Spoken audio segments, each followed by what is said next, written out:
Welcome to the Unlearned Unlimited Podcast. My name is Dr. Cito Narcisse. This week we have Dr. Andrae Townsel. He is the superintendent of Hartford Public Schools in Connecticut, the largest school district in the entire state. We're going to call and talk to him. He's been a superintendent in a lot of different cities, in Michigan and then Maryland, and now he takes on the job in Hartford, Connecticut. We're going to talk to him about the future of Hartford, what he did as to become where he was in his life, a whole lot of stuff. We'll talk a little bit of AI. So we look forward. It's going to be a banger. Let's go. Drop the beat. Unlearned Unlimited. What? Unlearned Unlimited. Yeah. Hey. Welcome to Unlearned Unlimited. My name is Dr. Cito Narcisse, and we got another banger for you today. I'm super excited about this brother that we got coming to the show today. Most people don't know he represents achievement at all levels on the yo, for those of you out there that know. But really what's really important is he's doing a great job, and he is the new superintendent of Hartford, Connecticut, which is the largest in the district in the state of Connecticut, if I'm not mistaken.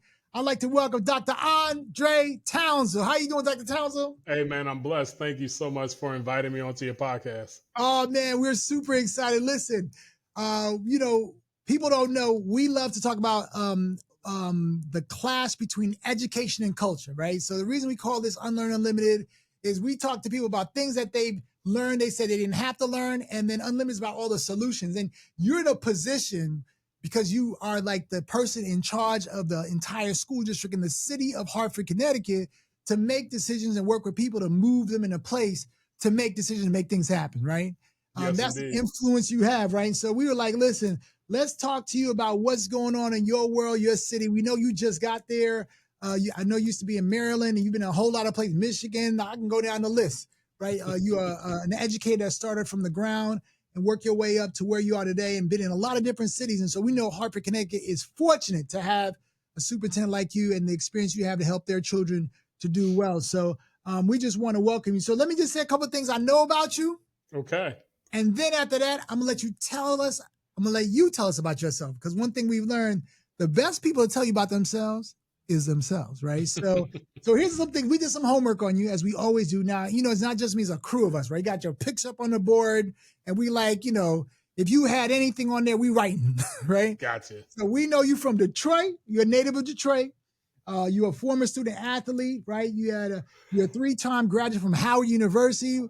As those, I know there's some haters in Hampton, but there's always an argument about the real HU, right? But we won't get into that because we always get the battle of the HBCUs going on the podcast. We know you dedicated your career to turning around schools, doing great work with kids. You've been a teacher, coach, and I think you played basketball. Is that right? You a basketball player? I played college football at Howard. College football, okay, at Howard, right?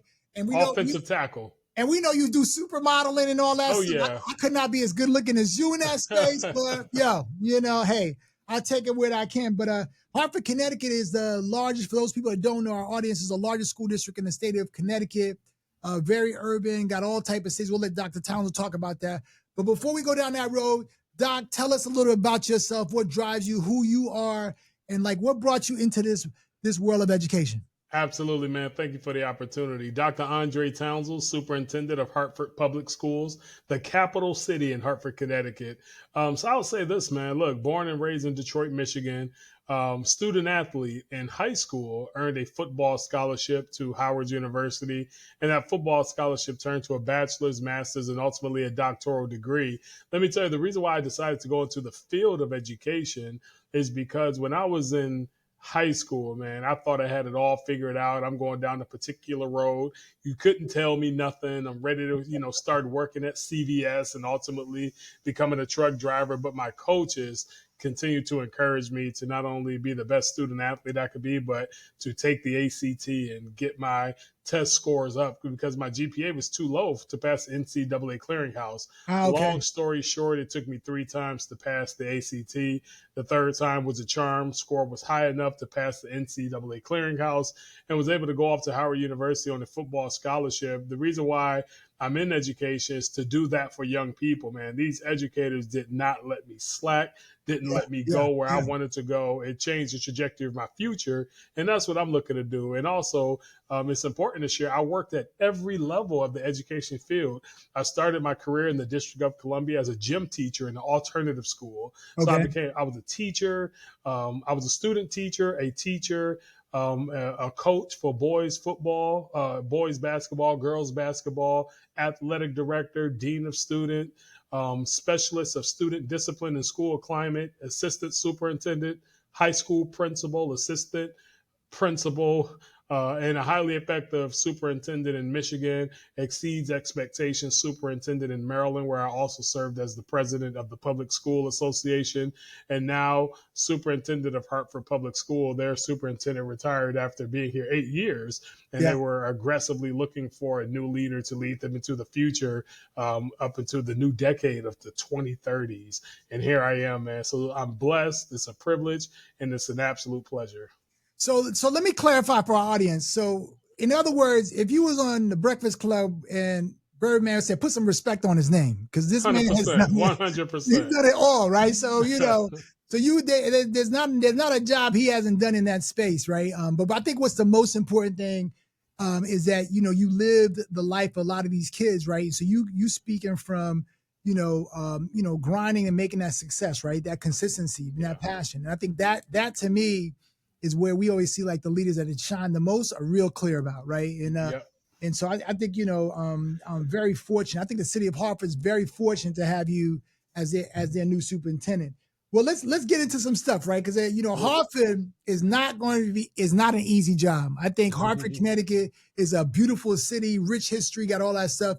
But as an urban district, Hartford has been done a lot of great innovative stuff, but also Hartford, like many other urban places, has their different ways of doing things, right? And so, how are you, like, I know you just got there. I don't know how many days on the job, right? And I know you got the experience, right? Oh, yeah. Yeah. So the question is like, how have you started to engage? Are that people welcoming to you? They're like, hey, I'm glad you're here. Like Yeah. what it's been? I mean, I've been watching on social media, the clapping and everything, so how's it Yeah. been? So I'll tell you, man, it's been excellent, man. I'm within my first 100 days. I think I'm about 55 days into my tenure. I started on August the 4th of 2025, and I'm just on a listening and learning tour. We have 39 schools right here in the district. Tomorrow, I would have visited our 39th school here in the district. So on my tour, I'm talking to principals, teachers, cafeteria workers, anybody who's a staff member in Hartford Public School. In addition to that, meeting with all of our directors and senior leadership here in the central office, dialoguing, having conversations there. As well as our elected officials. I've met with the governor on multiple occasions, the mayor on multiple occasions, And city I'm council sure you told members. them to give you some money. Always advocate. As a matter of fact, I'll just go and throw this out. I just received $3.4 million to invest in our special education program Oh, that's through the beautiful. SEED grant. Absolutely. To re-innovate how we do special education. So it's been good, man, listening and learning. So at the conclusion of my 100 days, the goal is to identify some themes that have emerged and to put a plan in place that I can share with my board of education and the community at large. Also, I share as a part of my listening and learning tour, I did community conversations in the north end and south end of our county where, dozens of parents came out to hear and ask questions. Staff members came out. So, man, I am on a roll. The team here is great. And I'm really excited about our future. Well, I'm going to ask a couple of questions before we get into the technicals of Hartford. I wanted to, just so the kind of level set with the audience a little bit about you. It looks like when I hear you talk your passport to higher education was you playing sports, right? Yes. And that gave you an opportunity to do a lot of things, right? So let me give you some statistics, which I think it was interesting that we looked at. The National Center for Educational Statistics showed that less than 1% of high school athletes receive a Division I scholarship, right? How did your experience as a student athlete shape your philosophy on what it takes for a student to succeed? And how does that philosophy apply to students who may not have sports as their passport? Yeah, man. So that's a good thing. So with regards to passport, it's something I call the triple A's here in school system. And that's academics, athletics, and the arts. So when I say arts, that's visual arts, performance arts, language arts, arts. And the goal is to have multiple opportunity for young people to fit into a category where they can excel.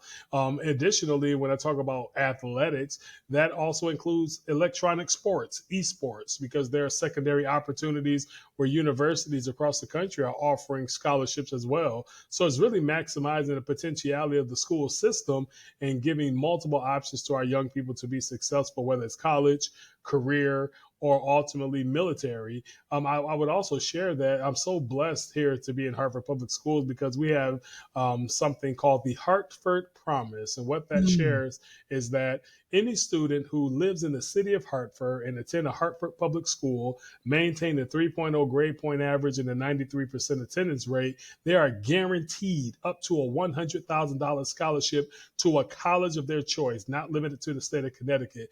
And Oh, that's just wow. an added value, man. I mean, you just go and be the best. 100,000. Well, 100K, that's 25K per year. And not only do they just give you the money, they don't hand you a check and walk Mhm. off. They put wraparound supports to see you through college to ensure that you finish within those 4 years, man. So it's some low hanging fruit. It's an extreme blessing. And I do believe that, whether you're a Division I athlete or the best in the band or the best esport athlete or academically killing it by having the highest scores on the SATs, just enough to um, uh, use what we have to take you to the next level. And I'll park my bus on this. One of the philosophies I tell to our young people, I say, look, in K-12 education, the only time it's free is when you're in a K-12 public school. After that, you're off in the Yeah, real you gotta world. pay. That's So right. the That's best helping hands you can find are right now at the end of your own two arms. So while all this information is free, while it's available, get it all. So let me ask. You've been in a lot of your experience have been a lot around in spaces where urban education and also spaces where you had to work through like helping schools to turn around from underperforming schools in those spaces, right? Hartford Yes. is districts where, according to Nietzsche, only 13% of the students that said were proficient in like mathematics, 21% in reading. These numbers, people see as heartbreaking. But, what is the very first thing you do as a new superintendent to unlearn the cycle of low expectations in a community when you walk in to try to change those dynamics? Because sometimes, those dynamics are multiple factors. It's not just what goes on in schools, it could be community, environment, those things. How do you approach that stuff when you walk into a job? Man, that's a good question, man. I think that the answer is very simple, and it's to re-engage our young people and their families. The reality is, and this is my honest opinion, I believe that young people today are the smartest young people that ever walked the face of this planet. I mean, when I was in high school, in order for me to do a report, I had to use something called the Encyclopedia Britannica. I remember that was a Right? book. Yeah, Yeah, man. back in the day, it used to be a book, not the technology I got now. Right. And you better hope you got the most updated volume because that stuff ended, if not a decade before, years before. But young people have information at their fingertips, and I do believe that schools and school systems are very slow to adapt. I Yeah, mean, we're yeah. just now talking about artificial intelligence and whoa, artificial intelligence, not knowing that we had Siri on our phone all the way back to 2007 to 2008. That's artificial intelligence. Right, Even right. the Garmin global positioning systems, the GPS, where it's turn left to artificial intelligence. I mean, and now you fast forward to 2025, It's and like the we're big thing. we're confused about artificial intelligence. I mean, how long have we had Alexa at home asking for the weather outside? So Right. it's really engaging our young people, catching up. I do believe that school systems, in my opinion, is always about a decade behind society. And Yeah. I don't understand that. So if we are able to meet our young people where they are, and our young people are in the doggone future, so meet them where they are, engage their parents. And let me tell you why the parent engagement is important. If you think about some of the young people that are in elementary school, I mean, in some cases, their parents are born in 2000, the year 2000 or Yeah. 2005. So 25 years old or 20 years. I mean, that's all they know. Yeah. You Yeah. know what I That's mean? right. It's That's right. That's right. social media. Facebook came out in 2004, 2005. So these individuals, our families, our community members are in the future, and our schools are still trying to get there. We have to level it up quickly. How many language? Now I know like Hartford's a real diverse place in terms of students from all over. Like how many languages? What's the nationality of the kids there? Like how many different sets of Man, children are there, man? I do believe it's more than 30 languages spoke within our community. I don't want to misspeak on the number of nationalities, but we are extremely diverse, man. I mean, large Black population, large Hispanic population, large mixed race population. We have the full gamut, man. This is America, and Yeah. it's amazing to see our young people existing together and working together, playing on teams together, learning together, and achieving together. Well, let's pivot us a little bit to the future, right? So you talked a little bit about AI was already in the ecosystem, but people didn't know it was AI, right? Right, man. Come And on. so talk about it. So now you walk into Hartford, I'm sure you just got there, so you're trying to figure out like what's the landscape, what they've done, where they've done X, who influences in communities, those things, right? When you start looking at those things and you start thinking about how AI is transforming how people are thinking or engaging or even doing their everyday work, right? Because Yeah. now people use AI just to answer email. I mean, it's craziness, right? Um, there's a 2023 study by the Pew Research Center that found that 25% of U.S. adults believe that the use of AI in education is a good idea, right? Hmm. And at the same time, major tech companies are investing heavily in AI for schools. So, how do you plan to leverage AI in Hartford to support kids in their learning, getting parents to be more engaged, to be more connected to school, and also to help communities for communities to do better, right? Because I'm assuming that like every other city, Hartford got some communities doing really well, and they got some communities that are in different spaces in terms of resources. Sure. So leveraging AI is very important. Not only teaching etiquette with young people, giving them guidelines on how to utilize it, but using it ourselves. I mean, we all here use Microsoft 365, and within that Microsoft suite, there's something called Copilot, which is an artificial intelligence tool that we're using today to help make things more efficient. I think it's important. You have to also think of this, man. When it comes to artificial intelligence, I remember when I was in high school, the big thing was you can't use the TI-83 Texas Instrument calculator. You can't put that away. I'm like, what's the big idea? It's just a calculator. And They now didn't think you you were got going to learn any math because of that. I can remember it used to be Casios, then TI-83, then Yeah, those TI-83s were like $300. I remember that. But the bottom line is, man, right now and today, I mean, those scientific calculators on people's phones, and you're not saying don't use that. So you have to look at artificial intelligence the same way. So not only sharing the best way to use it as young people and adults, but embracing it in all of our technologies. For example, I have some upcoming forums that I'm going to be utilizing artificial intelligence to summarize and have themes emerge from what I hear with regards to feedback, and share that out in data formats. So you just have to use it. You have to embrace it, because if you don't, you will be left behind. So on that same note, right, the Educational Trust found that while we're sitting out here looking at the different work that's happening with AI and those things, the teacher shortage has been pretty huge, right? I don't know what Hartford's context is. I'm sure, you're probably you're no different than any other city across the country. And also this notion of trying to bring in more teachers that reflect the students of Hartford or the students of the population, right? I wanted to bring up just some statistic numbers. So EdTrust found that while teachers of color made up about 20% of the national teaching force, they said in Connecticut, only 10% of teachers are of color, while the student populations are far more diverse there. Is there any plans on trying to find different teachers or recruit teachers? Now, well, first, I'm sure there's a plan. You're going to be thinking about recruiting teachers in general, but also trying to make sure that teachers can engage culturally with the kids that are there. Well, I think it's important to understand the not only the symptoms, but the root cause. Here's the reality. The reality is, and I sit on the board of visitors for the School of Education at Howard University, but I've learned that our schools of educations across the country do not have large enrollment of young people going into education. Mm-hmm. Our best and brightest are not going into the field of education. That's just a fact and a reality. Additionally, the demand is always there, but there is not much supply. Education is probably one of the only industries where there are multiple pathways to certification and alternative certification, or become a teacher programs, or grow your own opportunity. I mean, we are clawing at the bit to get people to consider the field. So That's it's wild. bigger than pointing to not enough Black teachers or teachers of color. The reality is the pool is shallow. Yeah. So when educators are selecting school districts to go to, and they're all in demand, I mean, I think it's just common sense that people go to districts of their choice and desire, whatever that may be. And in most cases, urban sectors are not the most desirable places to work.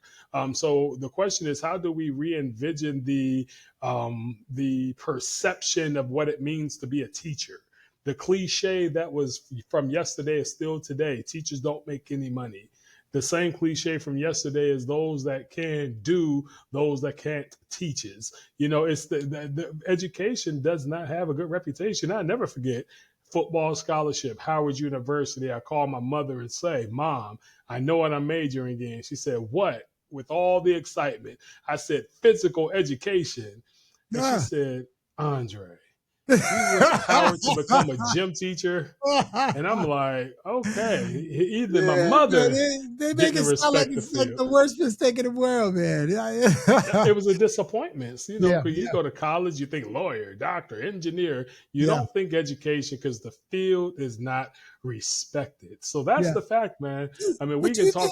do you think, Doc, that the reason that is the connection is because in America people tie things to money, or do you think it's because of the profession? Because like It's both. over time I've learned, like, even people who go be doctors and lawyers, like, when you sometimes hear them talk, like, there's always this belief of, I'm going to go into this because it's going to take care of my family. I'm going to go into Yeah. this. Like, it's never been like an actual profession thing, right? I always felt like the education world there's not been enough respect of professionalizing the education field, right? It's like people see it as a second stance type of thing. Yeah, man. I mean, think about it. I mean, even college professors don't call themselves teachers. They're Yeah. teaching. They don't say I'm a teacher, so I'm a professor. You know what I'm saying? It's a level above. Don't dare call me a teacher. A little more bourgeois. Oh yeah, come on, man. The field is disrespected, man. No one wants to be. It is not cool to say, "Hey, I'm a teacher at such and such high school." Now, to me, it's cool, but Yeah. in the lexicon and society, it's not cool. Kids are not saying, "I can't wait to be a teacher." They're Right. saying the shiny, the doctor, the lawyer, the engineer. Yeah. Teacher is not on that level. I got to keep it real. To me, it's on that level, but in our lexicon, it's not on that level. Well, what about so let's push a little bit, right? So, like, you talked about what's going on in colleges. So now there's this whole movement around workforce development, right? Like, when you hear people saying, well, you got to go to college, you just get this certification, you'll get these big jobs, especially in the tech field and all that stuff. They're pushing more towards, go get certification, get a job, you'll make more money, right? Yeah. And there's a debate people are saying about, like, the difference between going straight to get a certification to make money or going to college, right? And I remember when I was in that space, I used to tell folks, I hear your arguments, but give the kids all the access and then let them choose their path, but don't pre-choose for them, right? And so 100%. Yeah, you got to have options. Yeah, so when you think about that in the work that you were going to be designing, and I mean, what would have been your philosophical thought? I know you just got to Hartford, so you can't really predict Hartford's planet yet, but when you looked at all the other places you've been in, how have you approached that issue?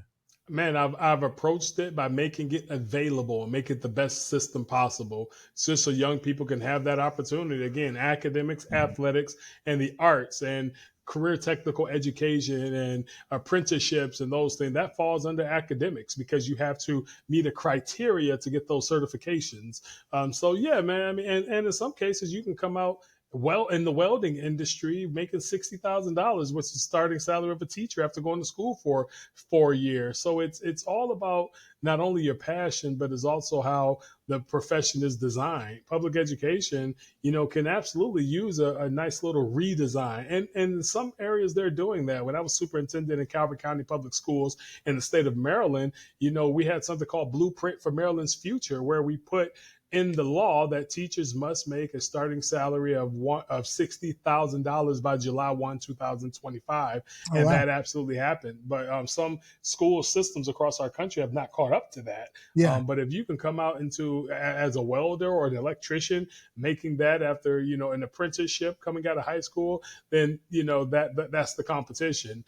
So the reality is, as our young people are going off to college, because you have to have a college degree to be a teacher, expose them to the field of education. I mean, let them know what principals do and what counselors have the opportunity of doing. And it's okay to start off as a teacher. And here's one little cheat code I learned. I remember Teach for America. A lot of those individuals went in that did their 3 years of teaching and then walked out the door going to law school. Yeah. So they Yeah. took advantage of it. So, Yeah. education is that profession where, the supply does not meet the demand. So let's talk a little bit about Hartford, right? So I know you just got there, so you're listening, you're learning, you're trying to figure things out, right? So I always want to make sure that we're clear about that, because what I learned in that job is anything you say, people start taking it to the 10th degree. Oh yeah. So you always have to be like, hey, I just got here, I'm trying to figure out, I'm going to learn the people. Hartford School District has had challenges in various places. They've done successful things. For example, I think the Hartford Promise stuff has been Oh yeah. outstanding. They've been pushing for innovation. There's a lot of spaces that they have, as a community, try to revive and continue there. But it also has had its plague in different places, like chronic absenteeism, which is big, and not just in Hartford, but in a lot of cities. Yeah. I think the absenteeism rate, they said at Hartford, was around 35%. It was the last number we saw. At least that was according to Connecticut state data. It could be different right now, but when you start looking at those type of things, or the critical issues that are really impacting learning in general for kids, right? Because I think sometimes you just gotta get kids to show up to school for stuff. Where do you? I mean, I guess the question is, most people would look and say that job is a super hard job to do, because you have to figure out, one, to help people pinpoint the problem. To bring everybody along, right? No matter who they are and what job and position they play.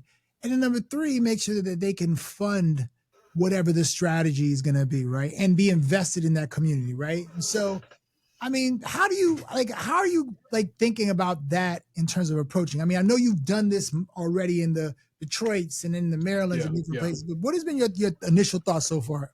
It's funny, man, because I had the opportunity to go to one of our alternative schools today, which was New Vision's Hope Academy. And I just really sat down and just kind of chopped it up with the young people, man. We have to get our kids engaged. School is slow. And a lot of times our young people are saying, hey, dear Board of Education, I'm bored of education. And that's the reality. How do you get them excited about it? So utilizing all of the technology you have, being very real world with the lessons that are being taught in the classroom. Give them something to be excited about, incentives. That's the reality, man. School is slow paced compared to social media and walking outside and what's on television and the video games like the Roblox and the Call of Duties. School is just not fun, is what a lot of young people are saying. So how do we get creative with the pedagogy, the art and science of teaching and learning, and hook our young people? I'm talking about activate their schema as soon as they get rolling. And that's how you hook them. That's how you keep them. And I do believe over time we'll get there right here in Hartford Public Schools by looking at our instructional practices, looking at our data and talking directly to our young people and their families. And I'll just say this, the real cheat code to getting our young people not only coming to school, but thriving in school is relying on that parent piece or that guardian piece. Major cheat code. I have the opportunity here in Hartford to reach out to Hartford Parent University to re-engage with that organization, to do joint professional developments at schools, for our parents to share with them best ways to support their kids, because we only can do so much. We absolutely need those parents and guardians involved. Do you plan to have like, I know social media has become a big thing now, right? And how technology is playing. Do you see social media playing a bigger part in the school system in terms of innovation and engaging kids in different ways that they look at that in combination with AI? Or do you see it as something that is, is going to be a very heavy lift? And the reason I ask that question is because I think sometimes, we are fortunate, right? Here on the podcast show, we get to talk to a lot of different people. We also get to go see a lot of folks, right? With our SJ Apple team when we're doing stuff around the country with different districts. And what we've always watched is the strategy that people choose about what they want for the child is never the bigger issue. The issue always is, how do you get the people who teach the children to get their skill set up to be able to do that, right? So when you look at, for example, social media, like if you have a teacher that's in a much older range, and they're not engaged in social media, how do you get them to help them to teach that to kids, right? Because we find that kids actually know social media much better than adults know these days. Mm-hmm. Yeah, our teachers are getting younger and younger, to be honest, with the retirements that are coming. So I think you still stay on the social media piece because it's going to be the most dominant thing. And you have to utilize that because you have to get your news out there. No longer are people scrolling newsletters. It's too much information. No longer are people even going to newspapers or relying on the local news. So social media is the other avenue in addition to emailing. But I think the reality is, man, it's all comes down to communication. I believe that trees fall in the forest all the time and not many people hear them. What I mean is, a lot of great things are happening in schools and no one knows about it because the good news is not spread like the bad news. The question is, how do you oversaturate the space with positive things that are happening within our school system? And that will change the perception of not only the families that you're working with, but the local public who has an opinion on education, who often have to vote to fund education. And the argument is, we've given you all this money and have nothing to show for it. So what do you do to show for it? What's something tangible you can do to say, no, here's the academic return on the investment that you've made, being a fiduciary of our taxpayer dollars. This is us getting better over time. And it's something I call the raising the bar philosophy. You walk in the door, set the bar, you meet that bar, exceed that bar, and ultimately raise the bar. And over time, you'll look back to see how far you've really come. What's the hardest thing you would say about your job? The hardest thing about my job is trust. When you have, you got to understand, a school system is a brand. Hartford Public, that's a brand. I don't care where you're at, brand. The brand you have a trusted brand or a non-trusted brand. The reason why McDonald's is still thriving today, Ford Motor Company still thriving today, Coca-Cola, Pepsi still thriving today, PlayStation, the brand, have a great brand. So the question is, brand imprinting for later infatuation. As we move forward, how do you unlearn the brand of the district? How do you rebrand yourself so over time it could be something that people look forward to, like, oh no, Hartford have this type of school, or Hartford Public School have this type of program. I want my young people in that. So it comes down to communication. Tell the good news like it's bad news, and ensure that your brand is official, even as your individual leadership self, being impeccable with your word, not taking things personal, not making assumptions, and always trying your best. Those are the 4 agreements from Miguel Ruiz of the 4 books, the 4 agreements. Doing all of those things and being consistent with it over time, you start earning that trust back. So the hardest part about my job is regaining trust.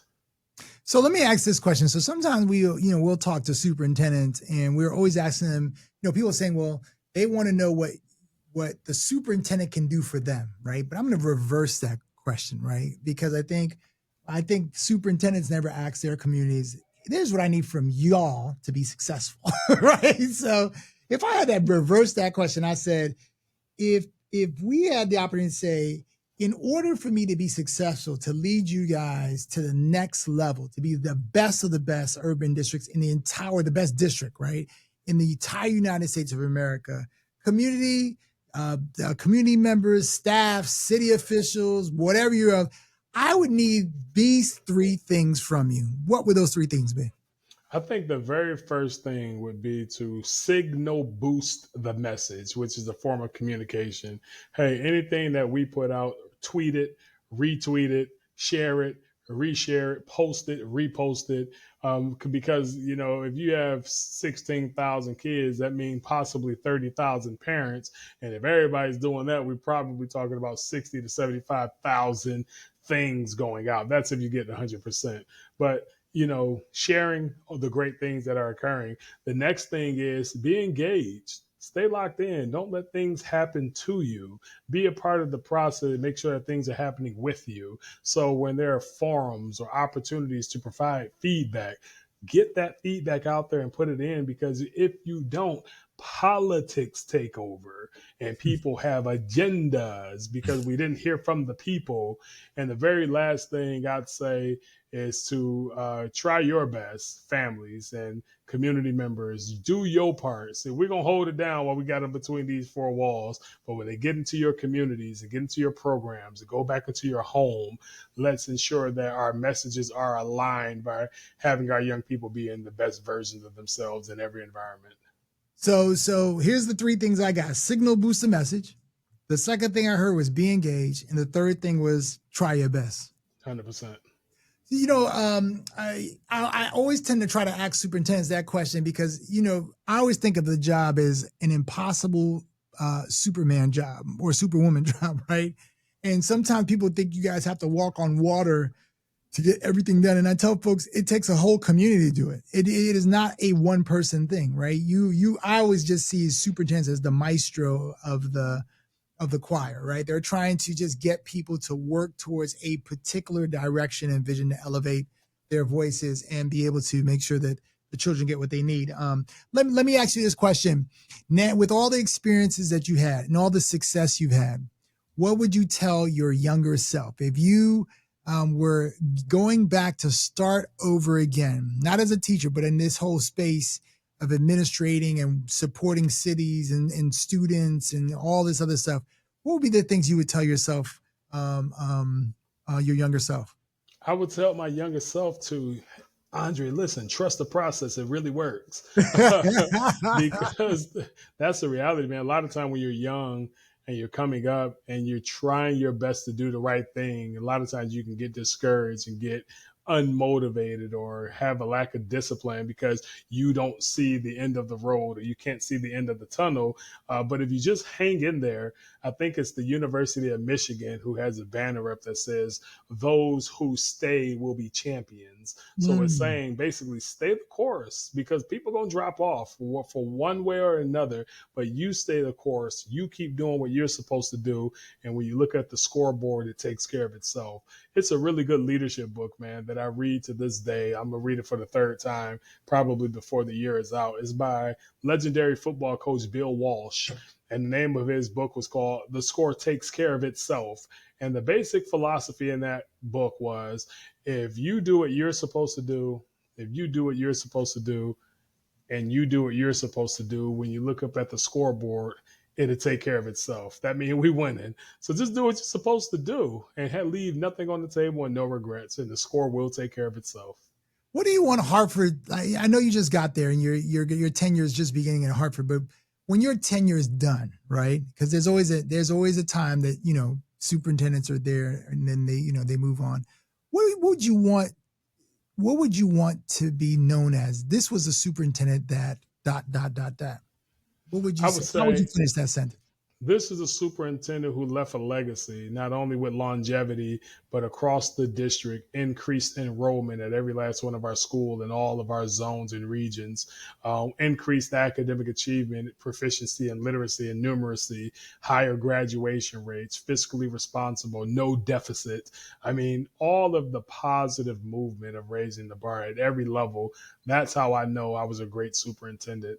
And I think it was Jay-Z, if I'm not mistaken, that said, men lie, women lie, numbers don't. So look at the numbers. Exactly right. Listen, I know you've been like what you said about only a couple of days, almost 55 days there. I can't remember the number. Yeah, this is week 6 or week 7. I started August 4th, going into week 7. What has been the most beautiful thing you discovered about Hartford, Connecticut? You know what, man? The food is delicious, man. I'm starting to pick it up some weight, man. The culture, man. I mean, I can get soul food, Caribbean food, Indian food. I mean, I'm over here living on a whole nother world, man. I'm in loving it. Listen, I don't want to put no salt on the people of Maryland, but I'm sure the food out there in Hartford is yeah, you know, Maryland's known for seafood. Out here, you get the whole situation. Listen, that's really great, man. Listen, I'm going to ask you one more question. We'll wrap up. It's important all the time for us that we really want to make sure that people get to know you as the individual, right? Yes. What is something you want to leave for people to know about you, right? Not necessarily Dr. Townsel, the superintendent, and all that stuff, but you as the individual. If nobody who never met you or anything like that, you want to say, hey, this is what you need to know about me, right? Yeah. What would that be? I think what you need to know about me is I'm a good dude, honest guy, always working in good faith, always looking at the future with anticipation and not apprehension, and always a bridge builder everywhere I've been, everywhere I go, solution finder, problem solver. That's who I am, man. I always come in good faith, really trying to add value to every space that I'm in. That's what you should know about me. Ladies and gentlemen, Dr. Andrae Townsel, Superintendent of Hartford, Connecticut, the largest school district in the state. We are super, super excited for you, man. And we also are excited about your leadership. We can't wait to hear about the great news that continues in Hartford. We know Hartford's already an innovative city doing some great, great things, and we know you're going to do a great job there. So look forward to seeing those stats, those results, and as you always say, those raising the bar. Yeah, 100%. If you like our show, please make sure you share, like, subscribe. We're on all platforms. If you want to contribute, do that. If you got questions for Dr. Townsel, let us know. One of the things we always like when we bring people on the show is that we always share the comments and what people say, and we always pass it on. We let you to connect with them directly. He's head of Hartford Public Schools. You can find us on all the platforms: Spotify, Apple Podcasts, LinkedIn, Facebook, TikTok, you name it. Yep. Don't forget, incoming president-elect of the National Alliance of Black School Educators. Want to throw that out there. Listen, we just had that interview. Yeah. Probably like 2 weeks ago. One of the things we talked about Unlearned Unlimited is, like, people don't know you stand on the shoulders of those who are before us, right? That built for us to be where we are today. And, education is this big melting pot, right? It doesn't matter what color you are, what your socioeconomics is, where you're from. But the reality is, everybody's trying to move in a direction to do some great things. And we just appreciate that. NAPSI is one of those great organizations that's been doing this around the country. Make sure you go register. If you don't know what that is, go to that show on YouTube. Register. I'll see you in Chicago. Yeah. So like I said, make sure you share, like, subscribe to our show. We're super excited that we had Dr. Townsel. Thank you for taking some time. One day, hopefully we get you in the studio live with us. Much respect, man. Let's do it. God bless. All right. Thank you, man. That's it. Another banger on Unlearned Unlimited. Unlimited, unlimited, unlimited. Unlimited, unlimited, unlimited.